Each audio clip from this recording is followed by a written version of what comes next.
Hi, this is Nicholas Bell with IONCINEMA, here to review Violation, the directorial debut of Madeleine Sims-Fewer and Dusty Mancinelli, which premiered at the 2020 Toronto International Film Festival in the Midnight Madness program. Went on to play at Sundance and South by Southwest, right before its premiere on Shudder, March 25th, 2021. So Violation, I think it's a film that really it's worth watching a second time after you kind of understand what's happening and are able to process kind of the trauma you're put through watching it. It's if you were going to describe it in one sentence, it's kind of your deconstructed, de-romanticized rape revenge thriller that's very troubling and very methodical.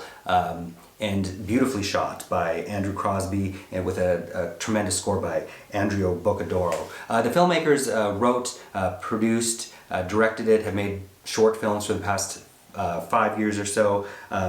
Sims-Fewer herself plays the lead character Miriam, and the film is basically told from her eyes, but we get a lot of troubling information as we go through it, in what's really kind of a quartet. So we meet Miriam as she's driving with her husband, Caleb, played by Abili, to a cabin to meet her younger sister, Greta, played by Maguire, who's there with her husband, or fiancé at the time, Dylan, played by LaVercombe. It's clear that there is trouble in the relationship between Miriam and Caleb. They're very distant, they're kind of combative to one another. Eventually we learn they haven't had sex for a year. So her relationship is crumbling with him. There's some tension with Greta, and we learn bits from her past where it seems Miriam was kind of fixated on being her younger sister's white knight, but her sister has more kind of troubling memories of Miriam and how she kind of would go overboard in protecting her younger sister and how that really caused other problems. So there's also some distance with Greta. But Miriam knows Dylan from school as well, and they are chummy, they have some camaraderie, and also a little tension. Miriam and Greta were vegetarian, vegan, and Greta is now eating meat again. That's a point of contention for Miriam. But she goes off into the woods with Dylan to catch rabbits to eat while they're there.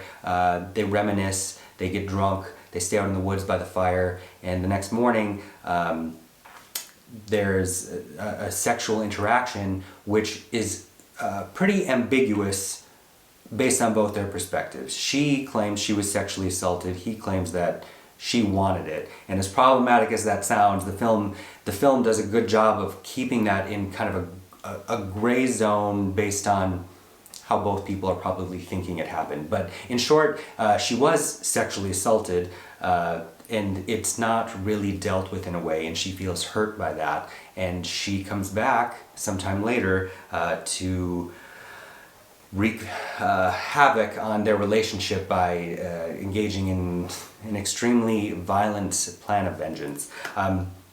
It's kind of like when you fantasize about something and then really act on it, how really doing something, acting out in reality does not feel the same way. So this feels kind of like the sobering counter to something like I Spit on Your Grave, for instance. Sims-Fewer is, I think, pitch perfect in every sequence. Like, there is not a scene that does not reveal or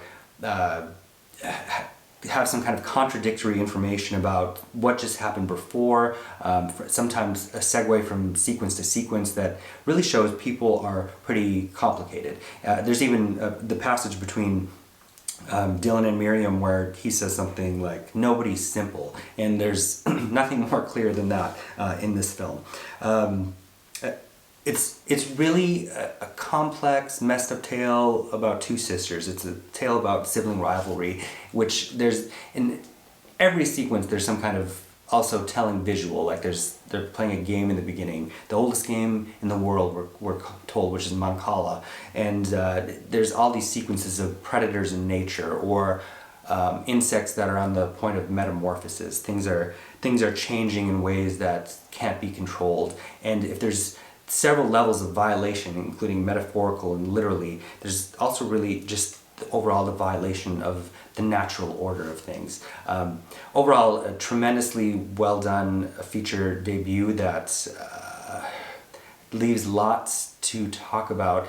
Overall, I would give Violation 3.5 out of 5 stars. Thank you.